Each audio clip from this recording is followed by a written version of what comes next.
ডিগবৈৰ শুকান পুখুৰীৰ গাঁৱৰ 4 শিশু অৰুণাচলৰ ইটানগৰৰ পৰা উদ্ধাৰ।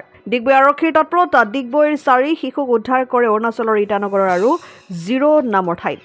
জানিব পৰা মতে শিশু কেইটাৰ সন্ধানত ডিগবৈৰ আঞ্চলিক সমিতি আদিবাসী ছাত্ৰ সংগঠন আছাই তিনিচুকীয়া জিলা আৰক্ষী বিষয়াক দিয়া এক এজাহাৰৰ ভিত্তিতে ডিগবৈৰ আৰক্ষীৰ এক তদন্তত ডিগবৈৰ শুকান পুখুৰীৰ গাঁৱৰ কিছুদিন ধৰি সন্ধানহীন হৈ থকা 4 শিশুক অৰুণাচলৰ ইটানগৰৰ আৰু 0 নামৰ ঠাইত উদ্ধাৰ কৰিবলৈ সক্ষম হয়। পৰিয়ালৰ সূত্ৰে জানিব পৰা গৈছে যে একেখন গাঁৱৰে নিবাসী অজয় ওৰাং নামৰ এক ব্যক্তিয়ে মাক দেউতাকক কিছু ধনৰ লোভ দেখুৱাই ফুচুলাই শিশুকেইটিক অৰুণাচলৰ একাংশ লোকৰ ঘৰুৱা কামত নিয়োজিত কৰিছিল।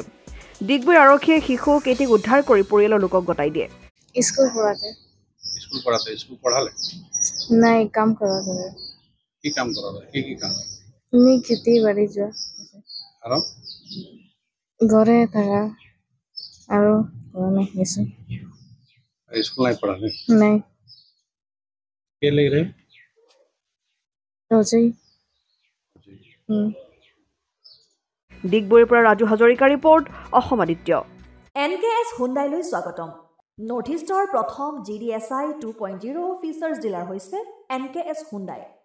অত্যাধুনিক সা সুবিধাৰে তৈয়াৰী মষ্ট আপডেটেড হুণ্ডাই ডিলাৰ এতিয়া ডিব্ৰুগড়ত। আমাৰ NKS হুণ্ডাই ডিলাৰত open sales consulted room, customer ৰুমৰ লগতে পুৰণি গাড়ীৰ এক্সচেঞ্জ ফেচিলিটিও ৰখা হৈছে। ইয়াত চেলছৰ লগতে সাৰ্ভিস সেক্টৰৰ সুন্দৰ সুবিধা আছে। প্ৰয়োজনীয় সকলো এডভান্স টুলছ, হুইল বেলেন্সিং, এলাইনমেন্টৰ অত্যাধুনিক machine, post hydraulic lift, fully ট্ৰেইনমেন্ট পাৱাৰৰ লগতে nitrogen gas filling facility, fully automatic car ৱাছৰ ফেচিলিটিও আছে। লগতে NKS হুণ্ডাই ডিলাৰে কাষ্টমাৰসকলৰ সুবিধাৰ্থে মোবাইল সাৰ্ভিস ভেনৰো ব্যৱস্থা ৰাখিছে, য'ত হাইড্ৰলিক লিফ্ট, ৱাছিং facility, wheel balancing, tyre pressure check কৰাৰ লগতে বহুখিনি সুবিধাই উপলব্ধ আছে। NKS হুণ্ডাইলৈ আহক আৰু সুবিধাসমূহ গ্ৰহণ কৰক।